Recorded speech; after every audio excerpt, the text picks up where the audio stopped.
오늘도 주님의 십자가의 보혈을 의지하며 나아갑니다. 우리 다 같이 일어나서 주님께 영광 올려드립니다.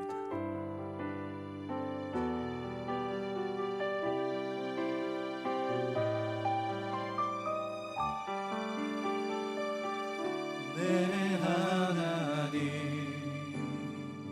서신 발 앞에 무릎 꿇고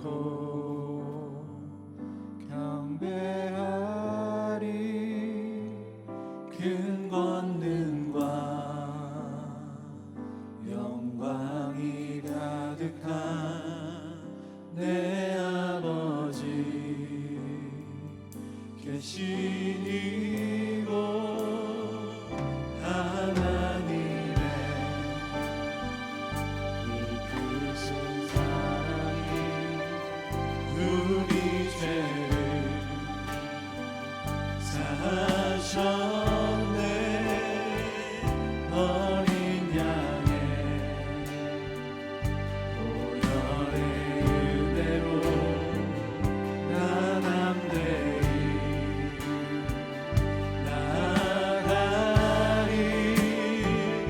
오 하나님 그 빛난 얼굴 배우며 두 손 들고 나아가리.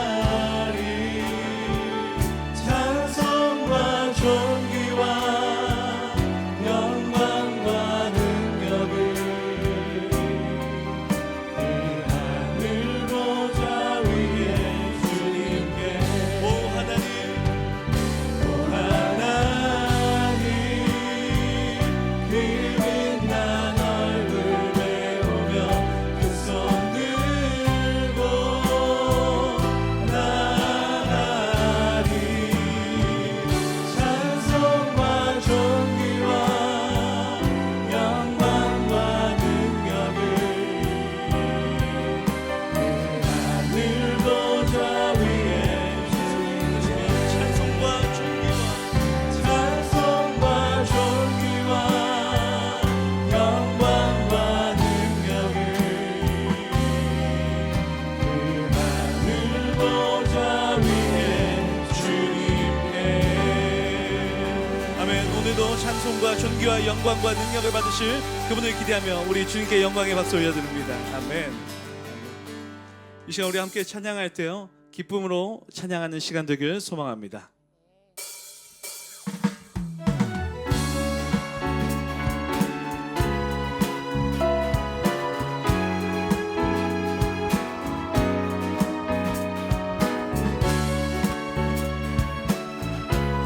이 시간 우리의 마음을 다해서 주님의 이름을 찬양합니다. 내 마음 다해 주 이름 찬양해. 주 사랑 기뻐 말로 다 못하네. 주 앞서가며 길을 만드시네. 오직 내 갈망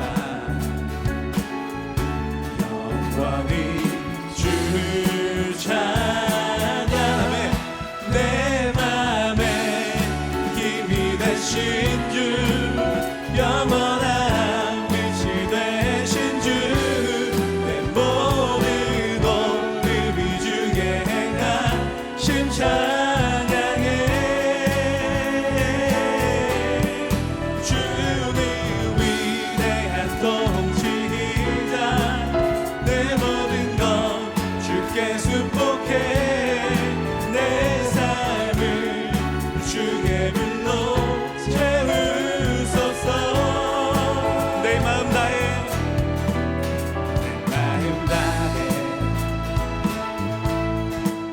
주 이름 찬양해. 주 사랑 기뻐 말로 다 못하네. 주 앞서가며 길을 만드시네. 오직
되신 주 영원한 빛이 되신 주 내 모든 어둠이 주의 행하심 찬양해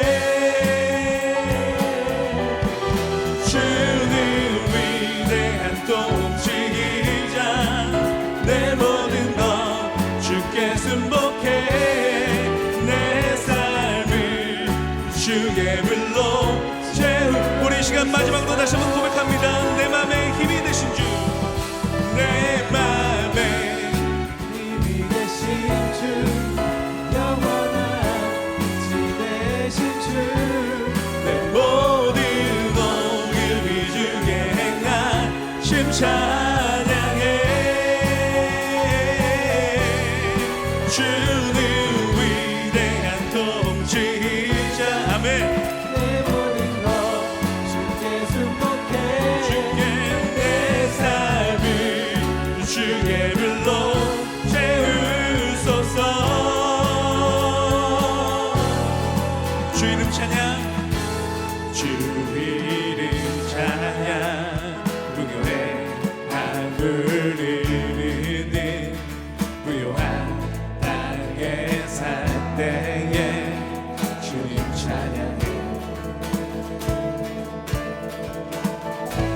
주 이름 찬양 거칠은 광야와 같은 인생길 걸어갈 때도 주님 찬양해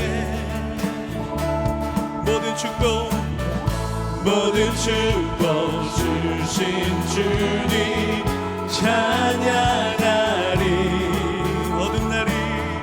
어둠 날이 다가와도 난 외치리 주의 이름을 찬양해 주의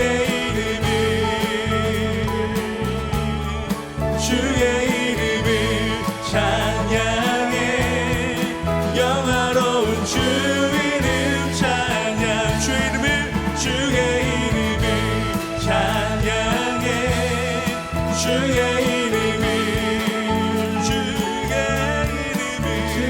이름을 찬양해 영화로운 주 이름 찬양 우리 이제 부를까요? 주 이름 찬양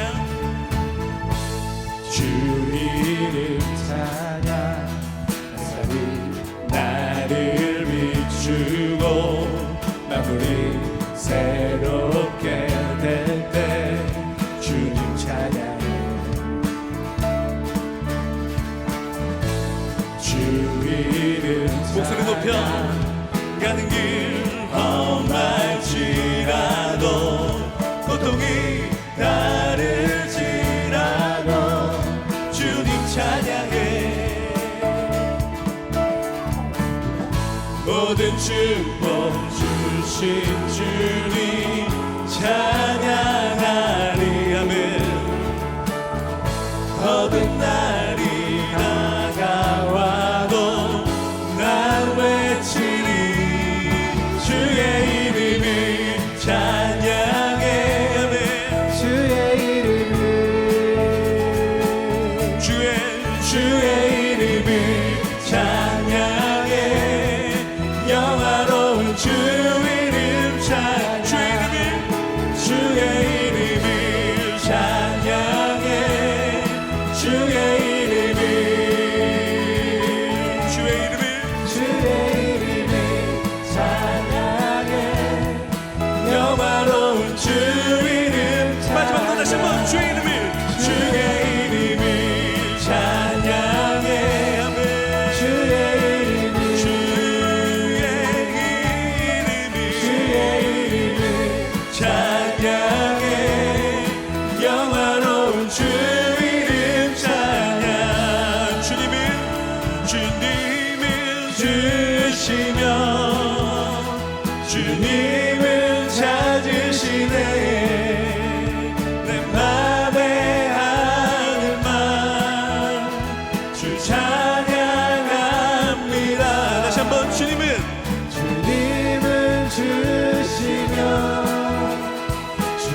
영광의 박수 올려드립니다. 주님의 이름을 찬양합니다. 주님의 이름을 찬양합니다. 아멘. 아멘. 우리 앉아서 계속 찬양합니다.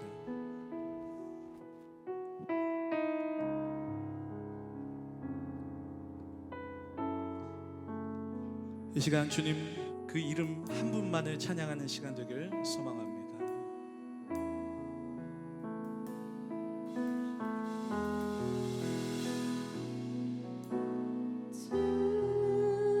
주를 찬양하며 나의 제곱에 하는 말 주를 사랑합니다. 나의 모든 것 대신 주님께 우리 다 같이 찬양합니다. 손을 높이 들고 손을 높이 들고 나의 제곱에 가는 말 주를 사랑합니다. 오 거룩하신 주의 이름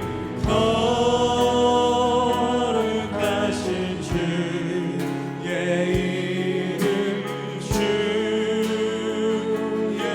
이름 높이 우리의 모든 영광과 존귀 받아 주시옵소서. 주님만을 찬양합니다. 주를 찬양하며 주를 찬양하며 나의 제곱에 가는 말 주를 사랑합니다. 나의 모든 것 대신 주님께 우리의 손을 들고 찬양합니다. 손을 높이 들고 손을 높이 들고 나의 제곱에 가는 말 주를 사랑합니다. 오 거룩하신 주의 이름 거룩하신 주의 이름 주의 이름 높이 올리세 주님 한 번만을 찬양합니다. 주님만 주님만 주님만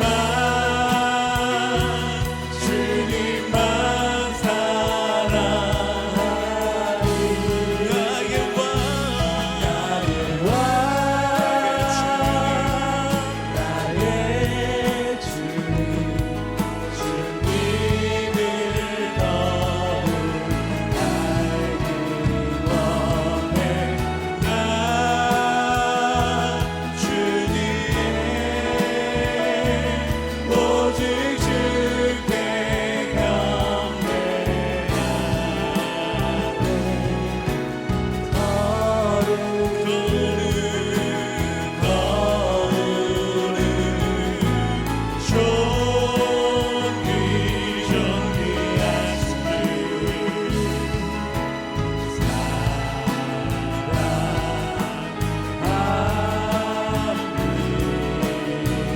우리 목소리 높여 찬양합니다.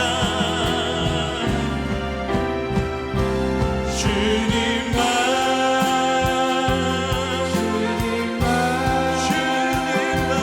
주님만 사랑하리 나의 왕 나의 왕 나의 주님 나의 주님 주님을 더욱 알기 원해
주님께 오직 주께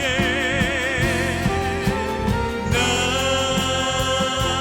주님께 오직 주께 경배하네 걸음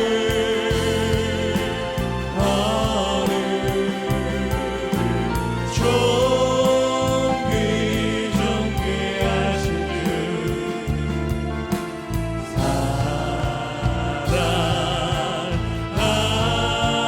사랑합니다.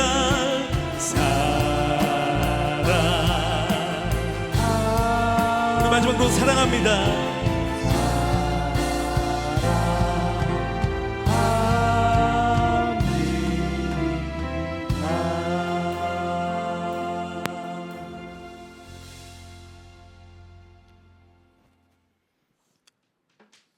여인이 해산할 때에는 근심한다. 때가 왔기 때문이다. 그러나 아이를 낳으면 사람이 세상에 태어났다는 기쁨 때문에 그 고통을 잃어버린다. 이와 같이 지금 너희는 슬픔에 쌓여 있지만 내가 다시 너희를 볼 때에는 너희의 마음이 기쁠 것이요 그 마음을 너희에게서 빼앗을 사람이 없을 것이다. 그 날에는 너희가 내게 아무것도 묻지 않을 것이다. 내가 진정으로 너희에게 말한다. 내가 아버지께 구하는 것은 무엇이든지 아버지께서 내 이름으로 주실 것이다. 지금까지는 너희가 아무것도 내 이름으로 구하지 않았다. 구하여라. 그러면 받을 것이다. 그것은 너희에게 기쁨이 넘치게 하려는 것이다. 하나님, 오늘도 예수 그리스도의 십자가의 부활을 기념하기 위해 이 자리로 불러주시고 거룩한 성도로 백성으로 삼아주셔서 하나님을 예배하는 자로 세워주신 하나님께 모든 영광을 올려드립니다. 하나님, 예배하는 이 시간 여기 모인 모든 하나님의 자녀들에게 하나님의 거룩한 성령께서 임재하여 주셔서 우리의 모든 죄를 깨끗게 하여 주시고 정결한 마음으로 오직 하나님만 영광을 돌려지는 예배되게 하여 주시옵소서. 교회를 섬기시는 목회자와 사역자를 위해 기도합니다. 이곳 상해 온누리교회에 세워주신 김관수 담당 목사님을 성령 충만하게 하셔서 하나님의 세미한 음성에 귀를 기울이며 하나님의 말씀을 바르게 전하는 목회자로 세워져 가게 하시고 차세대를 섬기시는 천양임 전도사님에게도 동일한 은혜를 허락하셔서 기쁨과 감사로 다음 세대에게 하나님의 말씀과 은혜를 잘 가르치고 전하여 지키게 하는 사역을 잘 감당할 수 있도록 성령 충만으로 붙잡아 주시옵소서. 온누리 모든 성도들을 위해 기도합니다. 특별히 저희를 중국 땅으로 불러주시고 이 땅과 이 땅의 교회를 섬길 수 있는 거룩한 사명을 우리에게 허락하여 주셔서 감사합니다. 날마다 말씀과 기도로 깨어 주님 앞에 엎드리게 하시고 하나님께 순종의 열매로 이미 우리 안에 있는 하나님의 나라를 누리는 주님의 자녀들 될 수 있도록 은혜 베풀어 주시옵소서. 삶 속에서 각자의 어려움들이 있습니다. 육신의 연약함과 경제적 어려움으로 주어진 환경과 어려움들로 인하여서 힘들고 고통당하는 형제자매들 기억하여 주시고 하나님을 의지하여 도우시는 하나님, 치유의 하나님, 응답하시는 하나님을 경험하는 놀라운 시간들로 변화되어 우리 모두가 함께 하나님을 경험하는 은혜의 시간들로 채워주시옵소서. 조국 교회를 위해서 기도합니다. 세상이 빛과 소금으로 세우신 하나님의 교회가 다시금 주님 앞에 바로 서서 조국 대한민국을 섬기는 거룩한 교회 되게 하여 주시옵소서. 교회가 바로 서서 하나님께 순종하며 예수 그리스도의 복음으로 이웃을 섬겨 나갈 때 비로소 대한민국이 바로 설 수 있을 줄로 믿습니다. 저희가 먼저 바로 서서 조국 교회와 세계를 섬기는 주님의 부르심에 합당한 열매를 맺는 교회가 되기를 소망합니다. 특별히 해외에서 사역하시는 선교사님들을 위해서 기도합니다. 그들의 기도와 헌신과 사역들을 귀하게 사용하셔서 30배, 60배 열매 맺는 믿음의 사역들 될 수 있도록 하나님 아버지 함께하여 주시옵소서. 특별히 어려운 가운데 복음을 들고 열방으로 나아가는 그들의 발걸음을 축복하여 주시옵시고 선교의 사명은 선교사뿐만 아니라 우리 모두에게 주신 사명임을 믿습니다. 우리도 함께 기도로 동참하며 중국 땅으로 부르신 하나님의 부르심의 사명감을 가지고 함께 선교의 사명에 동참하는 상해 온누리 교회 될 수 있도록 하나님께서 은혜 베풀어 주시옵소서. 주 예수 그리스도의 오시는 길을 우리가 예배할 수 있도록 도와주시고 주 예수 그리스도의 다시 오심을 기대함으로 나아갈 수 있는 우리 상해 온누리교회 될 수 있도록 은혜 베풀어 주시옵소서. 교회를 섬기시는 찬양팀과 예꿈, 꿈땅, 파워웨이브 코치님들과 선생님들, 순장님들, 다락 방장님들을 위해서 기도합니다. 그들이 더욱 깨어 기도함으로 복음으로 차세대를 섬기고 순원들을 섬기며 교회를 섬기며 든든히 세워갈 수 있도록 은혜 베풀어 주시옵소서.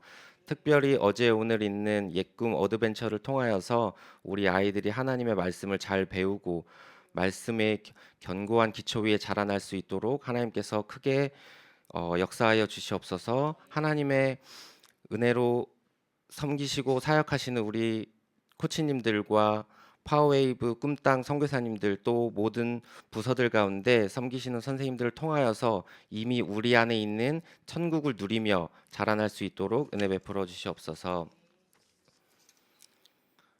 이스라엘 백성을 끝까지 포기하지 않으시고 가나안 땅으로 인도하시는 사랑의 하나님, 우리에게 동일하게 임하여 주셔서 여기 모인 모든 성도들이 하나도 빠짐없이 하나님의 나라로 인도하여 주시고 우리뿐만 아니라 우리를 통하여 이미 우리 안에 있는 하나님의 나라를 우리를 통하여 전하여지게 하셔서 생명을 낳는 기쁨을 우리 모든 성도들이 누리게 하여 주시고 생명을 낳기 위해 구하는 모든 것을 주님께 받았으므로 우리 안에 기쁨이 넘치게 하여 주시옵소서. 예배가 삶이 되게 하시고 삶이 예배가 되게 하여 주시옵소서. 예배의 시작과 끝을 하나님께 올려드립니다.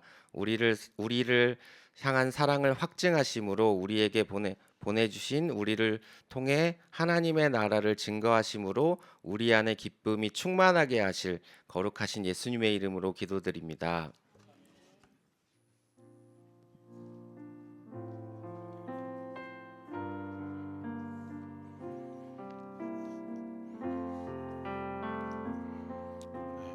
둘째 주 상회원들께 주 일부 예배 오신 모든 분들 환영하고 축복합니다. 좌우에 계신 분들께 인사하겠습니다. 다시 오실 주님을 소망하십시오. 우리 함께 같이 고백해 주시죠.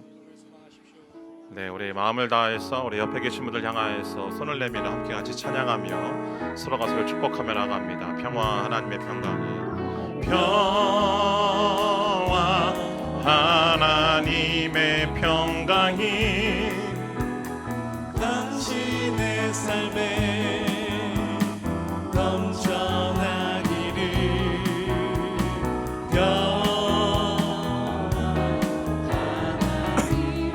평강이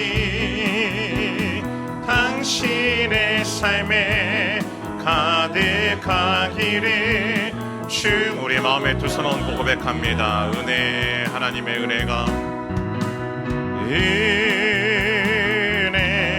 하나님의 은혜가 우리의 삶에 넘쳐나기를 은혜 하나님의 은혜가 우리의 삶에 가득하기를 축복. 우리 하나님께 감사와 영광의 박수를 서로가 서로의 격려와 축복의 박수하도록 하겠습니다. 어마어마하게 쏟아지는 이 빗줄기를 뚫고 오신 모든 성도님들을 다시 한번 주님의 이름으로 환영하고 축복합니다. 예수님 이름으로 축복할 때에 아멘 하시면 그 축복이 여러분에게 임할 줄 믿습니다. 행복하십시오. 성령 충만하십시오. 새로 오신 분들 환영합니다. 새로 오신 분들 계시다라면 예배 이후에 함께 같이 새가족 과정에서 교제하는 시간을 가지기를 부탁을 드리겠습니다. 오늘 순자님 기도해 주셨던 것처럼 어제부터 예꿈 캠프가 진행되고 있습니다.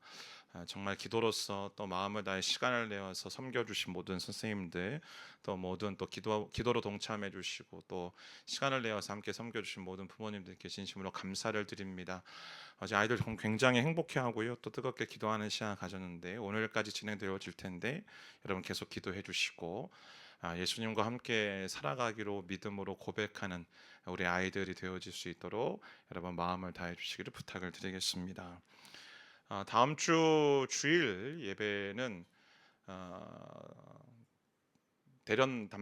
내련 오늘께 담당하시는 최기성 목사님께서 오셔서 말씀을 전해 주십니다. 저희가 1년에 한 차례 중국 내 여기에 있는 비전교회 목회자들이 강단을 교류하는 시간을 갖고 있는데요. 작년에는 저는 못 갔습니다. 올해도 4월에 북경을 갔어야 되는데 못 갔습니다.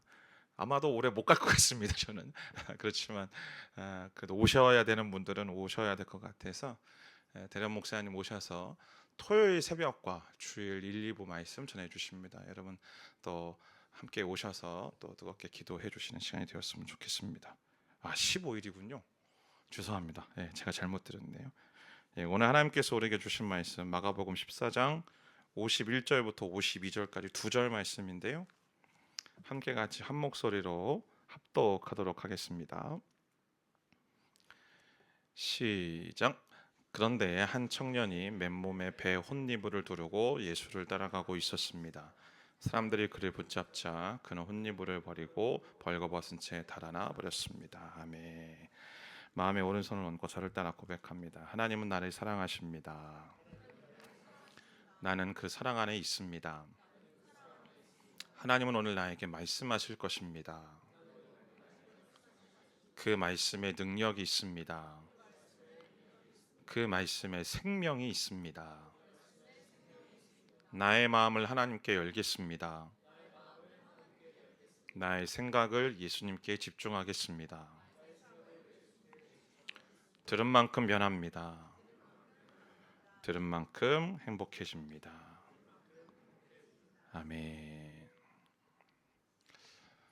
오늘 저와 여러분이 읽으신 이 2절의 말씀은 이 사복음서 내에 오직 마가복음 안에만 기록되어 있는 본문입니다. 굉장히 특이한 본문입니다. 왜냐하면 이 예수님의 이 순환이 시작되어지는, 저희가 한 2주 정도 말씀을 나누었죠. 6월절 이 식사를 기점으로 시작하여서 또 제자들과 함께 같이 만찬을 나누시고, 또 지지난주 함께 같이 살펴보았던 것처럼 겟세마네에서 정말 마음을 다해서 힘을 다해서 기도하신 그 사건, 그리고 이제 오늘 본문 제가 좀 다 읽지는 않고 다루긴 다 다룰 텐데, 오늘 이제 43절부터 시작하여서 마지막 절 72절까지의 말씀 속에 참 다양한 사건들이 있습니다.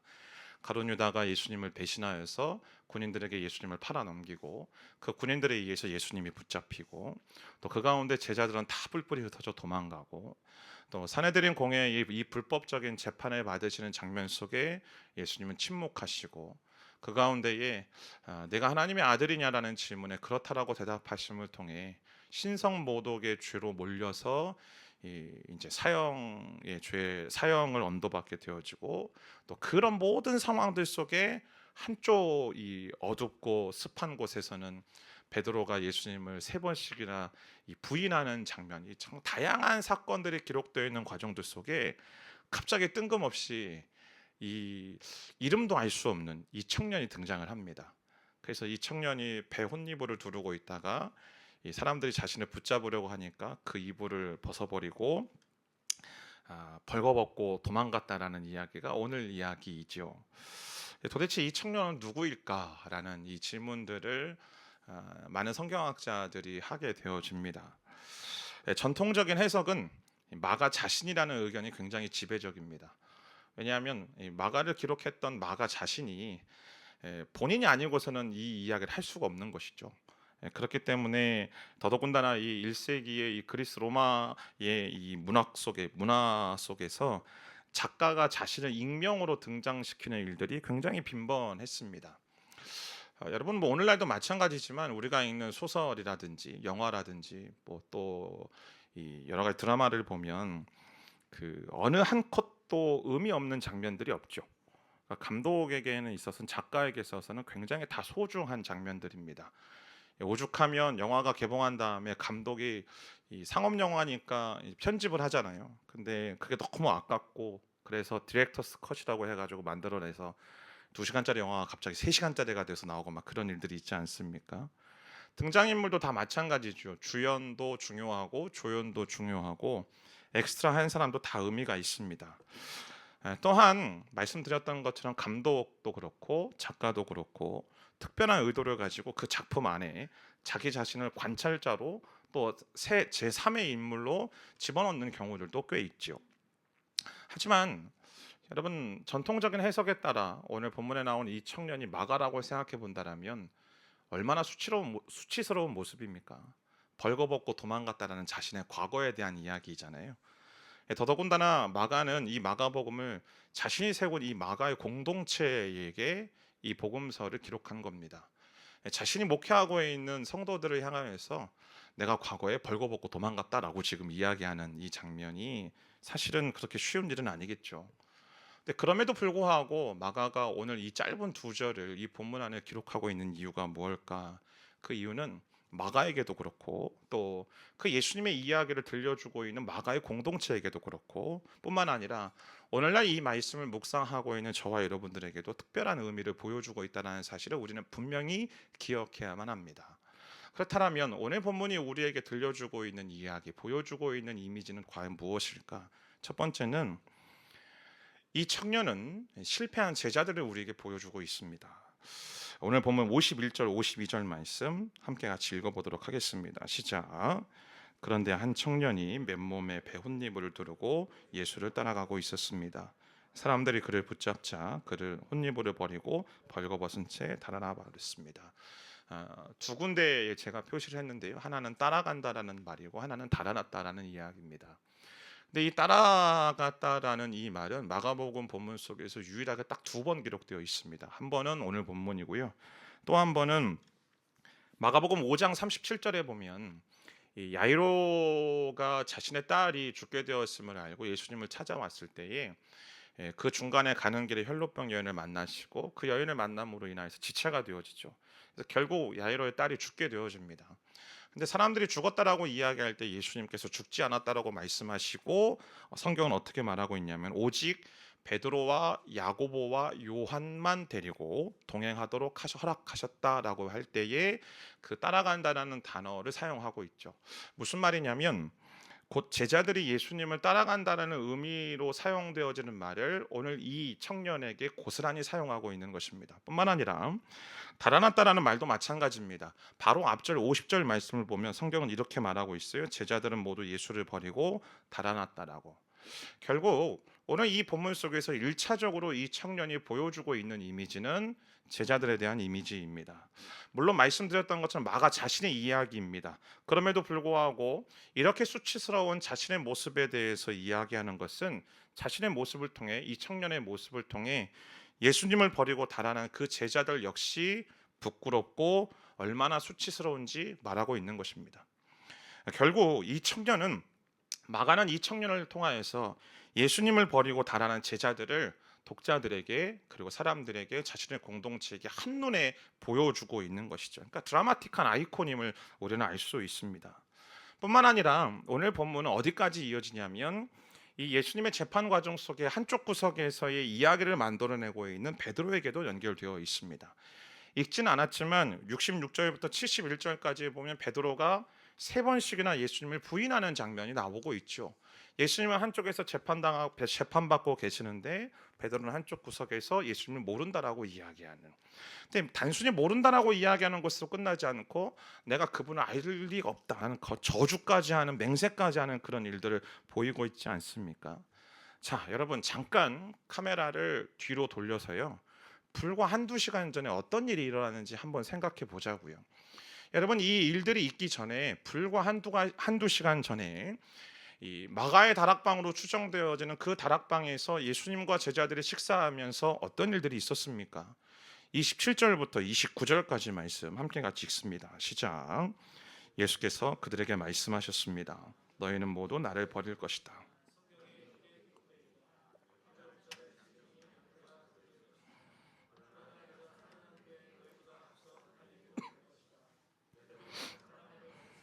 모든 사람이 주를 저버린다 해도 저는 그렇게 하지 않을 것입니다.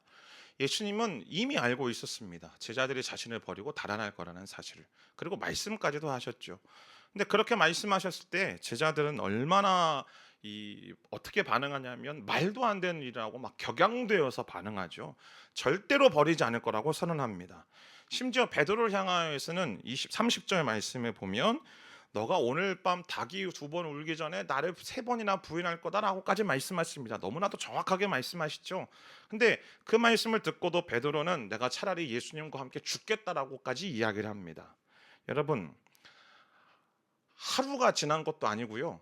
불과 한두 시간 전 이야기입니다. 한두 시간밖에 지나지 않았는데도 불구하고 이들의 다짐과 이들의 맹세는 도대체 어디로 간 것일까요?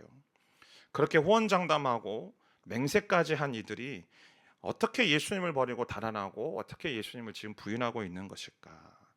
근데 오늘 말씀을 가만히 읽어보면요, 예수님이 잡히시던 그 순간에 제자들이 다 뿔뿔이 흩어져 도망간 건 아닙니다. 오늘 말씀을 가만히 살펴보면 겟세마네의 기도가 끝난 이후에 유다가 군인들을 대동해서 같이 오죠. 그리고 유다가 이 당시 제자가 랍비, 자신의 선생에게 했던 일반적인 관례를 가지고 입맞추고 또 포옹함을 통해서 친근하게 다가옵니다. 굉장히 위선적인 모습으로 다가옵니다. 그런 이후에 이제 군인들이 막 몰려들어요. 근데 그때 제자들이 어떻게 하냐면 칼을 들고 대항을 합니다. 저항을 하고 있죠. 그래서 한 사람은, 물론 이제 이 본문에는 누구라고 기록하고 있지는 않지만 누가와 요한의 본문을 기록을 보면 베드로였던 것 같아요. 그 베드로가 칼을 들고 제사장의 종의 귀를 잘라버리지 않습니까? 자, 그렇게까지 저항했던 그들이 왜 갑자기 도망가고 왜 갑자기 부인한다라고 모른 척하는 것일까? 48절 49절 말씀 함께 같이 읽습니다. 시작. 예수께서 말씀하셨습니다. 너희가 강도에게 하듯이 칼과 몽둥이를 들고 나를 잡으러 왔느냐? 내가 날마다 너희와 함께 있으면서 성전에서 가르칠 때에는 너희가 나를 잡지 않았다. 그러나 이것은 성경을 이루려고 하는 것이다. 사랑하는 성도 여러분, 제자들은요, 어떤 기대가 있었냐면 자신들의 선생님이 지금까지 3년을 동안 같이 있으면서 어떤 분인지를 보았잖아요. 귀신을 쫓아내고 병을 고치고 심지어는 죽은 사람을 살려내는 분이었습니다. 뿐만 아니라 이 갈릴리 바다의 어마어마한 풍랑까지도 잠재우는 초월적인 이 하나님의 아들임을 그들은 알고 있었습니다. 때문에 이 정도의 상황 속에서, 곧 무리들이 자기들을 잡으러 오는 이 상황 속에 예수님이 반드시 분명 무엇인가 하시겠지, 그분이 그분의 능력으로 무엇인가 하겠지라는 기대를 가지고 있었던 거죠. 그래서 우리도 이 예수님과 함께 죽겠노라라고 말할 수 있었던 겁니다. 그런데 지금 상황을 보니 이분이 아무것도 안 하고 있는 거예요. 이분이 너무나도 무력하게 사람들에게 나 잡아가십시오라고 자기의 두 팔을 내밀고 있는 것이죠. 때문에 그들이 도망간 건 단순한 두려움 때문이 아니고 그 두려움을 뛰어넘은 예수님을 향한 실망 때문입니다. 내가 기대한 메시아는 이런 메시아가 아니다. 내가 기대한 구원자는 이렇게 연약하고 이렇게 자신을 무력하게 그냥 끌려서 보내는 그런 메시아가 아니다. 그런데 지금 이 메시아가, 우리의 선생님이 이 모든 일들의 성경을 이루려고 하는 것이다 라고 말하며 성경을 통하여서 이 모든 일들을 정당화시키고 있는 것에 대한 실망과 분노를 가지고 이들이 도망간 것입니다. 베드로 역시 마찬가지입니다. 베드로는 예수님이 단순히 자신이 제자라는 것이 들통날 거에 대한 두려움 때문이 아니고 그 역시 예수님을 향한 분노가 있었던 거죠. 말씀을 가만히 생각해 보면 왜 베드로가 그 변장까지 하고 예수님 뒤를 졸졸 쫓아갔을까? 아마도 여기서는 그분이 무언가를 하지 않을까라는 기대가 있지 않았을까요? 여기서는 그분이 능력으로 말씀으로 이 모든 상황을 타게 하실 거다라는 그런 기대가 있지 않았을까요? 그런데 아무런 기적도 행하지 않으시고 어떠한 능력도 바라지 않으시는, 그래서 힘없이 잡혀가시는 그분을 바라보며 실망하게 되는 것이고 그 실망이 더 나아가 분노로 바뀌게 되는 것이죠. 그래서 베드로의 부인은 내가 단순히 그분을 모릅니다, 그분은 나하고 상관없는 분입니다 라고 말하는 것이 아니라 오히려 나는 그런 예수님 모릅니다, 나는 그런 분을 따라다닌 게 아닙니다, 내가 생각했던 메시아는 기적을 행하고 행복을 가져다 주는 분이지 저렇게 힘없이 끌려가서 고통을 당하는 분이 아닙니다라고 그가 지금 말하고 있는 겁니다. 여러분이라면 이러한 상황들 속에서 이 모습을 바라보면서 오늘 제자들을 향하여서, 베드로를 향하여서 어떠한 마음들을 갖고 계십니까? 야, 어떻게 저럴 수 있느냐? 어떻게 예수님을 부인할 수 있느냐? 나는 결코 저렇게 하지 않을 거다. 나는 결코 저 상황 속에서 예수님의 곁을 지킬 거다 라고 말하는 분들이 있을까요? 우리가 그 영화나 연극이나 이 드라마를 보면서 문학 작품을 읽으면서 감동하는 것은 단순히 어떤 이야기의 감동 코드가 있어서뿐만이 아니라 그들의 등장인물들의 이야기를 보면서 내 삶 속에서도 있을 법한 이야기 때문에 내가 공감하고 동의하는 것 아니겠습니까? 곧 거기에 나와 있는 등장인물과 나를 동질화시키는 것이죠. 내가 저 입장이라면 나도 저렇게 할 텐데, 그런 모습들. 맞습니다. 마가가 오늘 이 두 절의 말씀을 이 모든 이야기의 가장 중심에 꽂아놓은 이유는 이 청년의 모습이 단순히 자기의 모습이 아니라 제자들의 모습이기도 하고 또한 우리의 모습일 수도 있다라는 것이죠. 마가는 이 이야기를 통하여서 이 모든 이야기들을 접하고 있는 자신의 공동체, 그리고 오늘날을 살아가고 있는 저와 여러분들을 향하여서 어떻게 말하는가? 당신도 그럴 수 있다라고 말하는 것입니다. 오늘날 신앙과 믿음으로 인하여서 이러한 급박한 상황을 마주하는 분들은 거의 없을 겁니다. 사실 이 굉장히 강력한 선교지를 제외하고는 나의 믿음과 나의 신앙으로 인하여서 목숨의 위협을 받는 일들은 거의 없지요. 그러나 여러분, 분명히 우리가 알아야 되는 것은 저와 여러분이 살아가고 있는 이 세상은 예수님을 향한 우리의 믿음과 우리의 신앙을 향하여서 끊임없이 도전하고 있다는 사실을 우리는 분명히 깨달아야만 합니다. 포스트 모더니즘과 인본주의, 그리고 이 물질 만능주의가 예수님이 아니라 재정이, 스펙이, 권력이, 그리고 내 자신이 나의 삶의 안정과 평안을 가져다주고 그리고 나를 나답게 만든다라는 이 도전을 계속해서 우리에게 해오고 있지 않습니까? 사랑하는 여러분, 이러한 도전 앞에서 우리는 어떻게 말하고 있습니까? 우리는 6월절 만찬 자리에서 제자들처럼 이 모든 도전 앞에 나는 절대로 예수님 버리지 않겠습니다, 나는 절대로 예수님 모른다 말하지 않겠습니다 라고 말하고 있습니까? 제가 한 가지 질문합니다. 여러분, 만약에, 정말로 만약에 저와 여러분의 신앙으로 인하여서 내가 하루에 기도를 하게 되면 그 기도의 대가로 하루의 벌금을 100만 원씩 낸다라면, 웃으시죠? 아니면 내가 주일날 예배드리면 그 예배드렸다라는 이유로 막 벌금이 막 몇백만 원씩 나오고 구주를 살아야 된다라면 여러분 어떻게 결정하시겠습니까? 내가 예수를 믿는다라는 이유 때문에 진학과 취업에 어려움을 겪는다라면, 그리고 나의 인사고과의 불이익을 내가 당한다라면 여러분 어떤 선택을 하시겠습니까?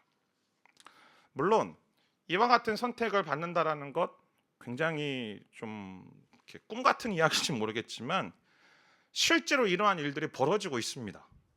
더더군다나 미국 사회에서, 유럽 사회 속에서 예수를 믿는다는 이유 때문에 인사고과의 불이익을 당하고 취업의 불이익을 당하고 진학의 불이익을 당하고, 심지어 강단 위에서 말하고 있는 것이 이 법에 저촉되어지는 이야기를 하면 그 현장 속에서 끌려내오는 일들이 기독교 국가라고 말하고 있는 미국 사회와 유럽 사회에서 벌어지고 있는 일들입니다. 여러분, 오늘 우리는요, 내가 내 피부로 경험하지 못하는 나의 현실과 나의 상황들이지만 우리는 오늘 나에게 질문해야만 합니다. 과연 이러한 상황들이 생겼을 때, 과연 이러한 현실들 속에서 나는 어떻게 대응하고 어떻게 대답할 것인가? 저와 여러분이 예수를 믿는 이유가 무엇인가요? 예수를 믿는 목적이 무엇입니까? 우리가 예배를 드리고 우리가 기도하는 이유가 뭘까요?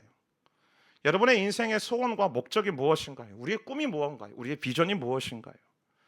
그저 잘 먹고 잘 살고 건강하게 고통 없이 행복하게 사는 것, 그것이 예수를 믿는 이유라면, 그리고 삶 속에서 너무나 문제들이 많기 때문에, 어려움들이 많기 때문에 그 문제와 어려움들을 해결받기 위해서 내가 예배를 드리고 내가 기도하고 있다라면 우리는 어쩌면 날마다 예수님을 부인하고 있는지 모르겠습니다. 교회 쇼핑이라는 말이 있죠. 가까운 교회 그냥 선택하고 내 기분 만족시켜주고 내가 원하는 말 해주고 그냥 편한 시스템과 또 편한 그 하드웨어 속에서 앉아서 좋은 교훈 같은 말 듣고 잘 될 거라는 축복의 메시지 듣는 것. 그래서 그런 교회 찾아다니는 것. 그게 교회 쇼핑이라고 말을 합니다.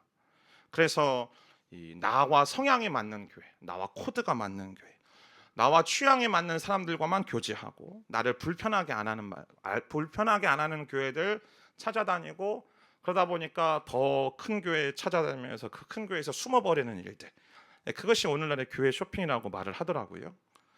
여러분, 만약에 우리 안에 그러한 마음들, 또 그러한 목적으로 내가 예수를 믿고 내가 교회를 다니고 있다라면 우리는 날마다 예수님을 모른다고 부인하는 것입니다. 그분을 버리고 도망가기 바쁜 것이죠. 사랑하는 성도 여러분, 저와 여러분 누구도 이 청년이 대표로 하는 그 제자들을 정죄할 수도 없고 비난할 수도 없습니다. 오늘 우리는 이 본문을 통하여서 누구를 바라봐야 되는가? 나를 바라봐야만 합니다. 내 자신을 들여다보아야만 합니다. 나는 왜 예수를 믿고 있는지, 나는 왜 신앙생활을 하고 있는지, 나는 왜 예배를 드리고 나는 왜 기도를 하고 있는지, 그리고 이러한 모든 현실들, 물론 내가 마주하고 싶지 않은 그런 현실들이지만 그런 현실들이 나에게 닥쳐온다라면 나는 무엇라고 말할 것이고 어떤 선택을 할 것인지. 그렇다고 해서 이 오늘 본문이 우리에게 절망스러운 상황들만을 말해주고 있는 것은 아닙니다. 오늘 이 청년이 실패한 이 제자들을 보여주었다라면 이제 그 카메라는 하나님을 향하여서 주목합니다. 곧 실패한 제자들을 회복시키시는 하나님을 보여주고 있음을 우리는 깨달아야만 합니다. 분명히 마가는 자신의 수치스러운 모습을 통해서 예수님을 버리고 도망한 제자들을 보여줬고 베드로를 보여줬죠. 그렇지만 그 마가는 단순히 그들에게만 초점을 맞추고 있는 것이 아니고 오늘날에도 날마다 어디서나 그분을 부인하고 뒤로 한 채 도망가는 우리를 보여주면서 그러나 그렇게 그분을 부인하고 모른다라고 말하는 우리를 회복시키시는 하나님에 대해서도 이야기를 하고 있습니다. 예수님께서 십자가에서 죽으시고 부활하신 이후에 제자들에게 말씀하신 대로 갈릴리로 가셨죠. 갈릴리로 가신 이유가 무엇인가요? 제자들을 회복하시기 위해서 아닙니까? 그들에게 사명을 다시 세워주기 위해서. 예수님께서 부활하시고 굳이 40일 동안 이 지상에 머물러 계셔야만 했던 가장 큰 이유는 제자들을 회복시키기 위함이었습니다.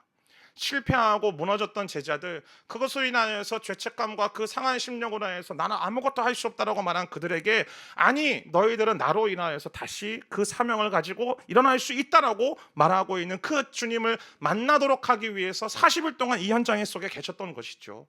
특별히 베드로에게는 어떻게 하십니까? 자신을 3번씩이나 부인했던 그 베드로를 향하여서 동일하게 3번을 물어보십니다. 내가 나를 사랑하느냐? 내가 나를 사랑하느냐? 그리고 나서 말씀하시죠. 내 양을 가서 먹이라. 여러분, 비단 제자들과 베드로뿐만 아니에요.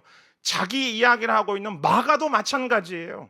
마가는 지금 도망갔잖아요. 그런데 이 도망감이 그의 인생 속에 또 한 번 있어요. 언제냐면 사도행전 15장 말씀을 보니까 그가 1차 선교 여행 때 바울과 바나바를 따라갔다가 도망간 거예요. 그 도망간 것 때문에 2차 선교 여행에서 따라가려고 했더니 바울은 못 데려가겠다라고 이야기하고 바나바는 데려가겠다라고 말합니다. 그래서 바울과 바나바가 갈등을 일으키고 결국엔 둘이 찢어지죠. 그런데 나중에 바울이 이 마가를 향하여서 뭐라고 말하는가? 디모데후서 4장 11절에 보면 그는 내 사역에 도움이 되는 사람이다라고 말을 합니다. 마가가 회복이 된 거죠. 그뿐만 아니라 마가는 베드로의 통역가이자 동역자로 성장합니다. 그리고 이 흔들리는 로마 교회 이 공동체를 위해서 자신의 공동체를 위하여서 가장 짧고 역동적인 이 마가복음을 기록하여서 전해주는 것이죠. 그뿐입니까? 마가는 알렉산드리아로 넘어가서 북아프리카의 선교의 가장 넘버원 효시가 되었습니다. 그래서 지금도 튀니지 알렉산드리아 그쪽 부근에 보면 마가가 수호 성인이에요. 그래서 그 마가를 그 베니스에서 시신을 데려다가 그 베니스 광장에 있는 성 마테오 성당이 그거예요. 마가가 자기의 수호 성인. 어쨌든 뭐 그게 중요한 게 아니고 중요한 건 마가가 회복이 되어져서 하나님께 쓰임을 받고 하나님의 사명을 감당한 사람이 되었다라는 거죠. 여러분, 오늘 마가는 이 이야기를 통해서 우리는 넘어질 수 있다는 사실을 이야기를 하고 있습니다. 우리는 실패할 수 있다라고 말을 합니다. 그래서 우리에게 분명하게 말합니다. 우리가 넘어질 수 있고 우리가 실패할 수 있고 우리가 실수할 수 있고 우리가 주님을 부인하고 배반할 수 있다는 것을 인정하라고. 그러나 그것으로 끝나지 않고 우리를 향해서 다시 한번 권면합니다. 분명하게 알라라고. 우리의 인생의 넘어짐은 거기서 끝이 아니고 하나님의 은혜의 시작이라는 사실을. 우리의 인생의 넘어짐은 하나님께서 우리의 인생을 폐기하시는 장소가 아니라 하나님의 은혜를 흘러 넘치시는 자리임을 오늘 이 청년을 통하여서 우리에게 선언하고 선포하고 있는 겁니다. 베드로를 보십시오. 그가 부인할 때 예수님의 말씀대로 닭이 2번 웁니다. 그러나 베드로는 어떻게 합니까? 그것을 생각하고 그 자리에 엎드려서 눈물로 회개하죠. 결국 그로 인하여서 위대한 사도가 된 것 아닙니까? 사랑하는 여러분이요, 인정하십시다. 우리는 실패할 수 있고요, 예수님 부인할 수 있고 또 넘어질 수 있습니다. 그러나 그렇게 삶의 현실 속에서 타협하고 부인하고 도망가는 내 자신을 자책하기보다 나를 회복시키시는 주님께 돌아가 그 주님의 은혜가 내 삶 가운데 다시 흘러넘쳐 나에게 다시 힘을 주시고 나에게 다시 사명을 고취시키시는 하나님의 은혜의 현장 가운데 있게 되는 저와 여러분이 되어지기를 주님의 이름으로 축원합니다. 자, 그런데 중요한 건 매번 반복되면 곤란하겠죠. 인간은 약하니까 어쩔 수 없어 라고 이야기하며 내가 도망치고 내가 부인하는 것을 합리화시키고 있다라면, 에이 뭐 하나님 이해하시겠지, 내가 연약한 거, 내가 부족한 걸 이해하시겠지, 나도 베드로처럼 회개하면 되지 라고 얘기한다라면 그건 곤란한 일 아니겠습니까? 그래서 오늘 마가는 이 청년을 통하여서 가장 중요한 한 분을 우리에게 보여주고 있습니다. 사실 마가는 굉장히 빼어난 문학가입니다. 이 마가복음을 본문을 보면요, 본문들의 위치가, 그 사건들의 위치가 참 절묘하다라는 것을 볼 수 있는데, 이 본문을 보면서 정말 기가 막힌다라고 생각했던 이유는 43절부터 72절까지 크게 양 끝단에 어떤 사건이 있냐면 제자들이 도망가고 베드로가 부인하는 사건이 있어요. 근데 그 가운데 어떤 사건이 있냐면 예수님께서 재판받으시는 사건이 있죠. 그러니까 이 2가지 사건에 예수님의 사건을 끼워 넣으면서 그것을 연결시켜주는 내용이 뭐냐면 오늘 이 청년의 이야기입니다. 그래서 이 청년은 오늘 우리에게 누구로 연결시키고 있냐면 예수님을 향하여서 연결시키고 있습니다. 자, 오늘 본문 51절 52절 다시 한번 읽겠습니다. 시작.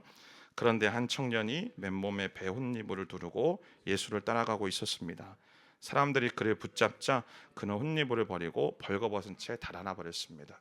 그러니까 이 마가가요, 얼마나 의도를 가지고 본문을 기록했냐면, 죄송하지만 본문을 다시 한번 띄워주시면, 이 명사와 단어들을, 동사들을 사용해서 계속 다 연결시키고 있어요. 근데 이 배혼이불이 뭐냐면 우리가 생각하는 이불을 말하는 게 아니고요, 이 당시에 부유한 사람들이 입던 세마포를 말합니다. 세마포 옷. 근데 이 세마포 옷, 이 배혼이불이라는 이 동일한 단어가 어디에 기록하고 있는가? 마가복음 15장 46절에 예수님께서 십자가에서 죽으신 다음에 아리마대 요셉이 그의 시신을 쌌던 그 세마포와 동일한 단어로 사용하고 있습니다. 뿐만 아니라 이 청년이 벌거벗고 도망가죠. 근데 이 예수님을 사람들이 붙잡았다라고 이야기할 때에 그 붙잡았다는 말을 그 앞에 있는 사람들이 예수님을 붙잡았다라는 말과 동일한 단어를 사용합니다. 그리고 또 한 가지, 벌거벗었다라는 말도 15장 20절에서 이제 함께 같이 나누겠지만 로마 병사들이 예수님의 옷을 벗기고 조롱할 때 역시 사용했다라는 거죠. 여러분 오해하면 안 됩니다. 이 청년이 예수님이라는 이야기가 아니에요. 그게 아니고 이 청년은 잡히는 순간 자기 목숨을 구하려고 벌거벗고 도망갔죠. 그러나 그와 정반대로 예수님은 다른 이들을 위해서 많은 사람들을 위한 희생제물이 되고자 순순히 잡히시고 벌거벗겨져 죽임을 당하셨다는 것을 이 청년에게 투영하여서 우리에게 보여주고 있는 겁니다. 그러면 동일한 거센 도전 앞에 예수님은 어떻게 대응하시는가? 오늘 본문 속에서 한 문장으로 정의합니다. 그분은 묵묵히 십자가의 자리로 나아가고 계십니다. 서두에도 말씀드렸던 것처럼 예수님은 모든 상황들을 다 알고 계십니다. 유다가 자기를 배반할 것도, 더더군다나 위선적인 모습으로 자기를 넘길 것도, 그리고 어떠한 무장도 되어 있지 않은 자신을 마치 이 폭력배 대하듯이 억압하는 그 무장한 무리들로 인해서 잡힐 것도 그분은 알고 계셨습니다. 그리고 그 불의한 재판정에서 서로가 맞지 않는 증언들을 하고 있는 그 가운데서도 예수님은 침묵하셨죠. 그렇게 하신 이유가 무엇인가? 말씀드렸던 것처럼 성경을 이루게 하려 합니다. 그러니까 우리가 오해하지 말아야 되는 건 예수님은 분명히 그 모든 상황에서 벗어날 능력도 있으셨고 벗어날 힘도 있으셨습니다. 말 한마디 손가락 하나만 튕기면 마치 어벤져스에서 타노스가 이렇게 손가락 한번 튕기면 모든 일들이 일어나는 것처럼 어마어마한 사건이 일어나는 것처럼 예수님도 그러한 능력이 있으셨다고요. 근데 그 모든 것들을 묵묵히 받아들이신 거죠. 왜요? 지난주 겟세마네 기도에서 말씀드렸던 것처럼 이 모든 일이 모든 인간을 구원하시려는 하나님의 일하심이라는 사실을 그 자신이 받아들이신 겁니다. 근데 여러분, 그렇게 침묵하시던 주님이 이 불법적인 재판에서 유일하게 한마디를 하시는 장면이 오늘 보면 61절, 62절에 기록되어 있습니다. 함께 같이 읽습니다. 시작. 예수께서는 묵묵히 아무런 대답도 하지 않으셨습니다. 내가 찬송받으실 하나님의 아들 그리스도냐? 예수께서 대답하셨습니다. 내가 바로 그다. 너희는 인자가 전능하신 분의 오른편에 앉아있는 것과 하늘 구름을 타고 오는 것을 보게 될 것이다. 이 대제사장이 예수님을 어떻게든 얽어매고 이분을 죽여야겠다라는 목적을 가지고 유도신문을 합니다. 내가 찬송받으실 하나님의 아들 그리스도냐? 당시 유대 사회 속에서 거짓 메시아들이 남발했거든요. 너무 사회가 어려우니까. 근데 어떠한 증명도 없이 증거도 없이 자신을 메시아라고 말하는 사람, 그리고 하나님의 아들이라고 주장하는 모든 사람들은 다 쳐서 죽였습니다. 그게 율법이기 때문에. 뿐만 아니라 로마적인 상황에서 찬송받을 이는 오직 누구에게만 사용되는 이야기냐면 로마 황제에게만 사용되는 이야기입니다.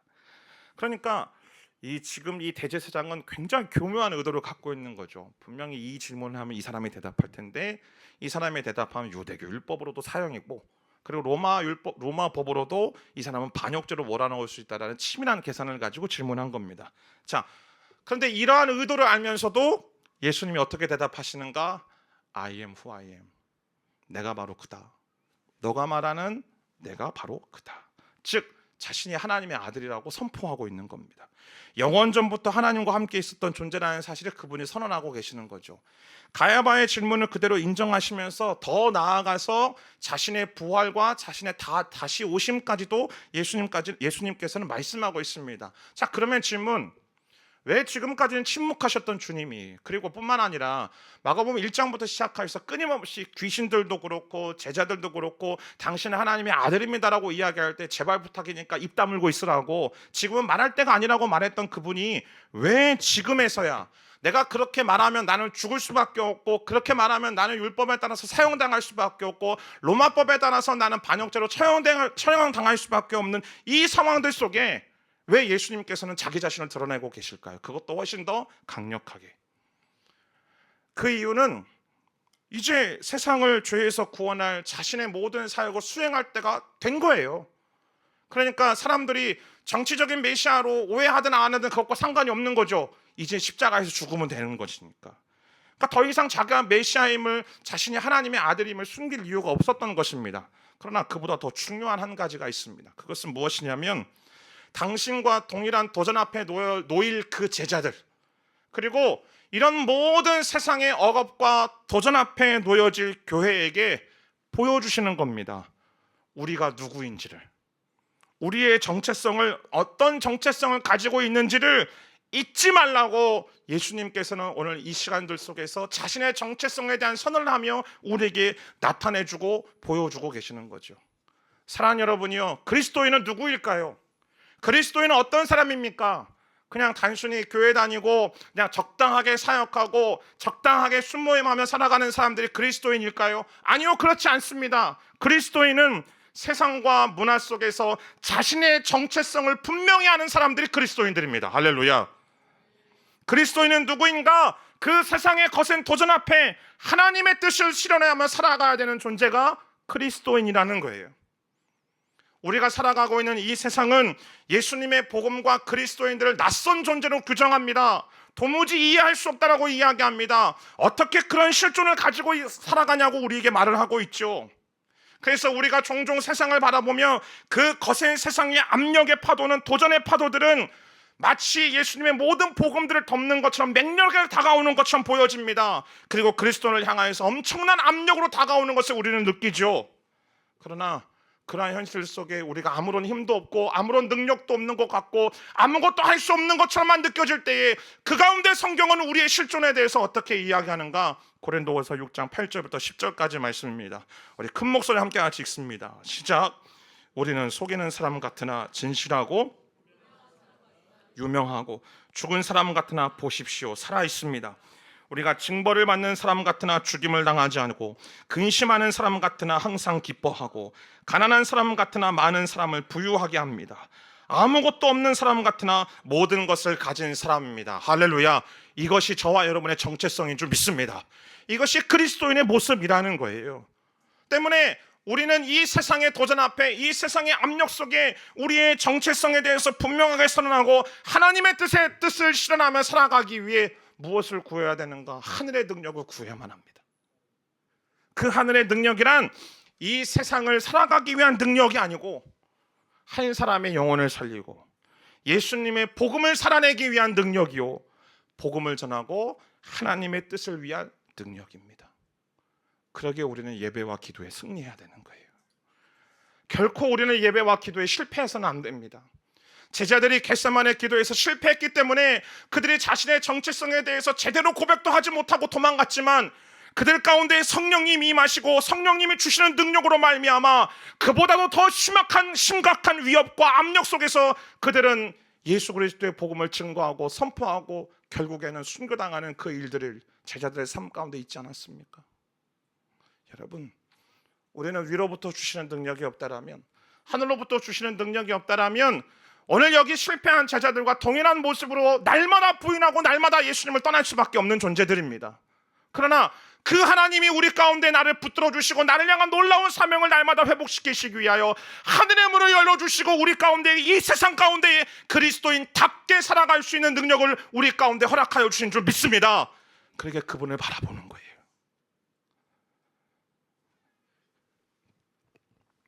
말씀을 마무리하면서 하나의 영상을 보고 말씀을 마무리하려고 합니다. 함께 같이 영상 보시죠.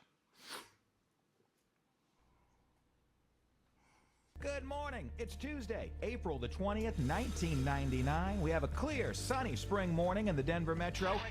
When the bombs blow up, it's gonna be awesome. If only we would have reached them sooner, or found this tape. Pain, pain, go away. Come again another day. Is this some kind of prank?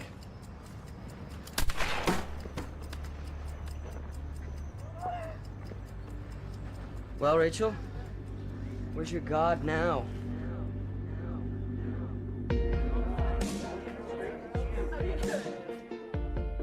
I want to be a light, but it feels so dark. Rachel, that's amazing. I've always been drawn to hands, and I think it's because that's the way that we touch people. I have this theory that if one person can go out of their way to show compassion, it could start a chain reaction. I'm Rachel. In Littleton, Colorado, where there has been a school shooting.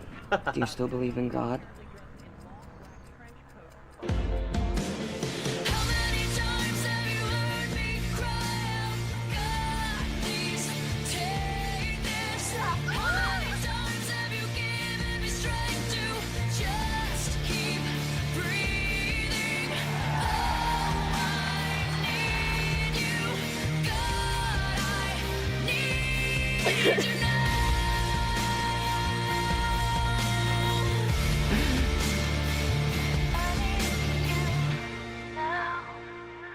Jesus gave his life for me, and I'll give my life to him.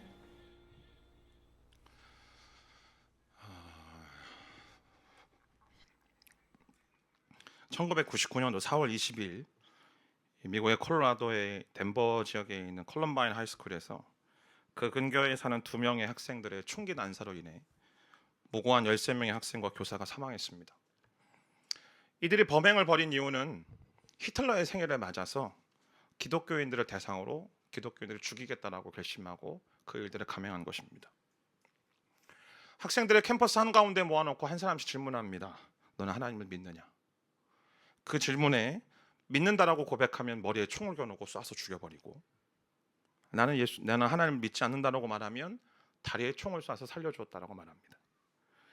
이 질문에 대부분의 학생들이 나는 믿지 않는다라고 대답했습니다. 살기 위해서.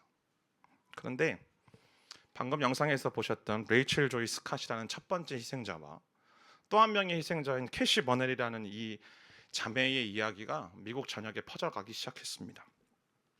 레이첼은 가장 맨 처음에 학교 초입에 잔디밭에 앉아있다가 총을 맞았습니다. 그리고 피를 흘려가고 있는 자신을 향하여서 자신의 머리채를 잡고 이 두 명의 청년들이 질문합니다. 넌 아직도 하나님을 믿냐고. 그러자 레이첼은 이렇게 말합니다. You know I do. 내가 그렇다는 거 네가 더 잘 알잖아. 그러자 이 남자가 뭐라고 말하는가? 그래? 그럼 네 하나님이랑 같이 있어라고 머리에 총을 쏴서 죽였습니다. 캐시 버넬이라는 자매는요, 식당 한복판에서 사람들 친구들 다 둘러서 있는 가운데 모든 이들이 나는 예수님을 믿지 않는다고, 하나님을 믿지 않는다고 살기 위해서 말할 때에 자기 자신은 하나님은 지금도 살아계신다. 그리고 너희도 역시 하나님의 길을 따라야 한다라고 말을 했고, 그 말에 따라서 캐시 버넬은 죽었습니다. 이후에 살아난 학생들은 이 캐시 버넬의 순교 앞에서 자신들의 비겁함을 부끄러워하기 시작했고, 레이첼의 순교 앞에서 자신들의 이 비겁함에 대해서 마음을 아파하기 시작했습니다. 그래서 결국 이 학생들이, 이 고등학생들이 어떠한 믿음의 결단을 했는가? 우리도 이제 그녀와 같은, 이들과 같은 담대한 증인으로 서겠다라는 신앙 운동이 일어나기 시작했습니다. 그것이 미국에서 벌어졌던 국기 개항대 앞 기도회입니다. 학교들마다 국기 개항대 앞에서 국기가 내려갈 때 그 가운데 335 그리스도인이 함께 같이 모여서 큰 소리로 찬양하며 기도하는 일들이 벌어지기 시작했습니다. 레이첼 조이 스캇 이 자매의 이 신앙의 도전을 받은 이들이 그들의 그녀의 일기장과 또 친구들의 어떤 증언을 통해서 이 영화를 제작했어요. 근데 여러분 아세요?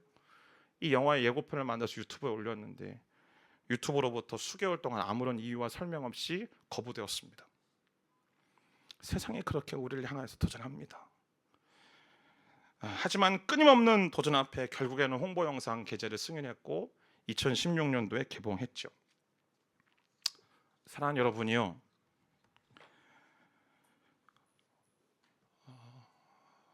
오늘 이 말씀을 준비하기 시작하게 된 가장 큰 계기는 지난주 고3 아이들과 잠깐 몇몇과 식사하면서 나왔던 이야기들 때문에 오늘 이 말씀을 준비하기 시작했습니다.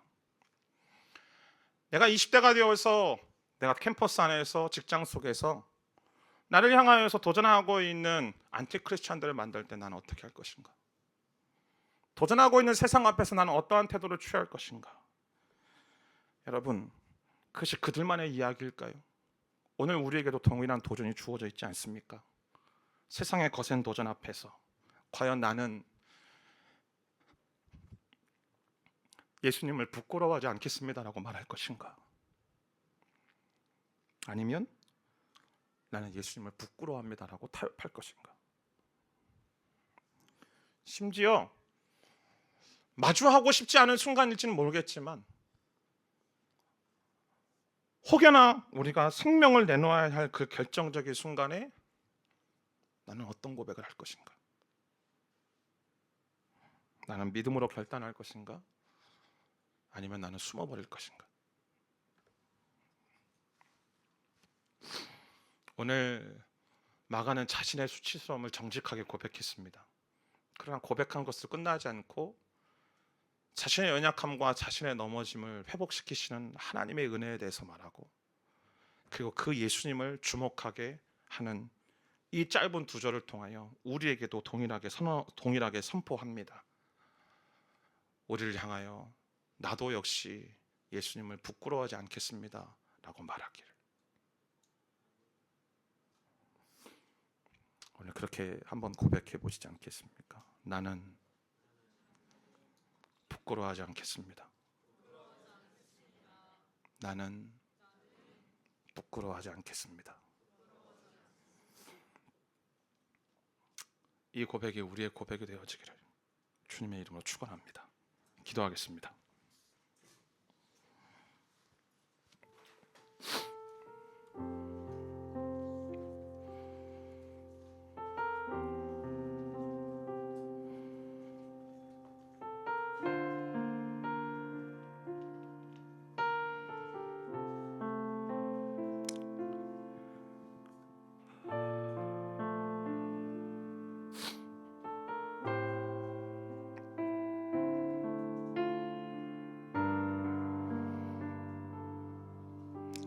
이 시간 고백합니다. 주님만, 주님만, 주님만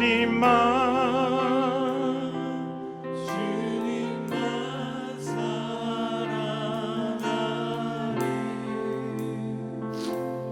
나의 왕, 나의 주님, 주님을 더욱 알기 원해. 나 주님께 오직 주께 경배하네.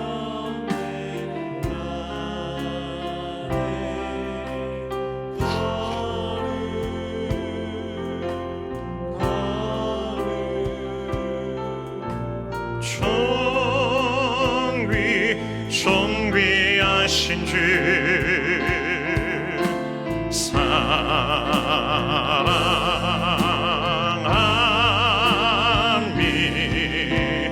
나 주님께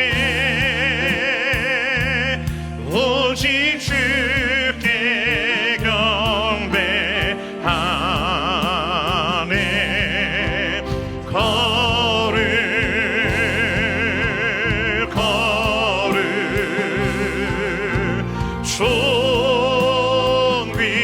존귀하신 주 사랑. 왜 다시 한번 마음을 다해 주 앞에 고백하며 나아갑니다. 나 주님께, 나 주님께 오직 주께 경배하네.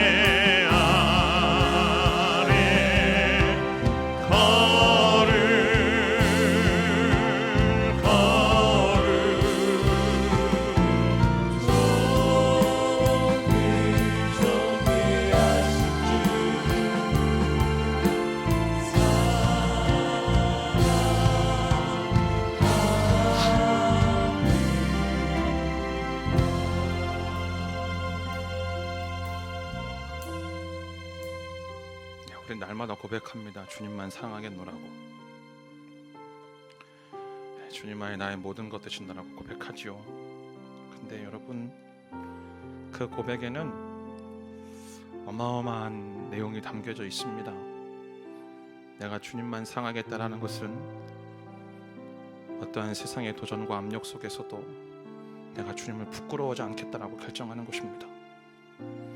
내가 도망가지 않고 혹여나 실패하지만, 실수할 수 있지만 다시 일어나 주님만이 나의 전부이십니다라고 고백하는 것, 이 어마어마한 고백이, 이 믿음의 고백이 이 고백 속에 담겨져 있습니다. 오늘 우리가 그렇게 기도했으면 좋겠습니다. 물론 이런 일들에 안 마주하는 게 더 좋겠죠. 그러나 여러분, 학교 운동장에서 남자친구하고 조용히 담소 나누던 한 자매가 자신에게 닥칠 운명에 대해서 어떻게 알았겠습니까? 학교에서 열심히 친구들과 함께 같이 수다 떨며 즐거워하고 있던 한 자매가 어떻게 자신이 처할 운명 어떻게 알았겠습니까? 우리는 그 어느 누구도 나의 운명과 나의 미래에 대해서 장담할 수 없죠. 그러나 세상은 이 모양 저 모양으로 우리를 도전하고 우리를 넘어뜨려 하고 우리에게 우리의 신앙과 우리의 믿음을 저버리라고 도전하고 있습니다. 오늘 우리 그렇게 믿음으로 고백하시지 않겠습니까? 주님, 내가 주님을 더 이상 부끄러워하지 않겠습니다.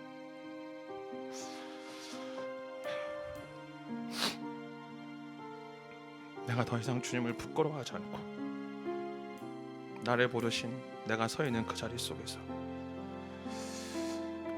내가 누구인지에 대한 이 놀라운 정체성의 고백을 가지고 오늘도 주님의 꿈을 이루어가는 하나님의 사람으로 살아가는 놀라운 은혜가 임하게 하여 주옵소서. 우리 내 삶을 이렇게 올려드리며 함께 같이 기도하며 나아갑니다. 기도하겠습니다. 오 아버지 하나님,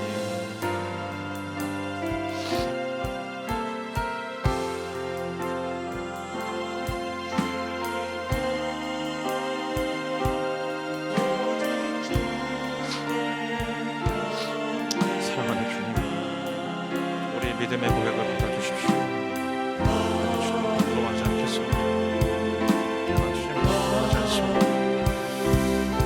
우리의 놀라운 믿음의 고백을 가지고 살아가는 우리의 인생을 되어줄 수 있도록 주님 따라가며 주옵소서. 네, 다 함께 자리에서 일어나셔서 우리의 마음을 다하여 주 앞에 찬양하며 고백하며 나아갑니다. 주님만, 주님만, 주님만, 주님만, 주님만 사랑하리. 나의 왕, 나의 주님, 주님의 법을 알기 원해. 나 주님께 오직 주께 경배하네. 걸음 걸음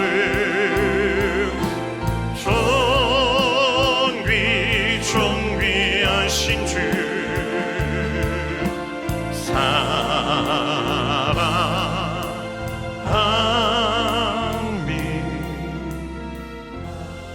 사랑하는 주님, 오늘도 우리를 살리시고 구원하시기 위해 모든 것을 다 아시고 모든 일들을 벗어날 수 있는 힘과 능력이 있으심에도 묵묵히 십자가의 길을 걸어가신 그 예수님을 바라보며, 그리고 그 거센 도전과 압력의 한복판 속에 본인이 어떠한 결과값을 당할 것을 뻔히 아심에도 불구하고 내가 바로 그다라고 선언하셨던 그 예수님처럼 하나님, 내가 그리스도임을 잊지 않는 인생으로 살아가게 하여 주옵소서. 나를 부르신 이 삶과 이 세상의 거센 도전과 압력 앞에 하나님, 굴복하고 타협하며 살아가는 인생이 아니라 내가 예수님을 부끄러워하지 않겠습니다라고 믿음으로 선언하며 선포하며 나아가는 놀라운 은혜가 임하게 될 줄 믿습니다. 하나님, 주를 바라볼 때에 이 압력과 도전 앞에 담대하게 설 수 있는 은혜를 주심이 하나님의 놀라우신 능력이기에 내가 오늘도 주 앞에 나아가 주를 바라볼 때에 주님, 이 하나님의 풍성하시고 충만하신 은혜로 나를 채워주시사 하나님,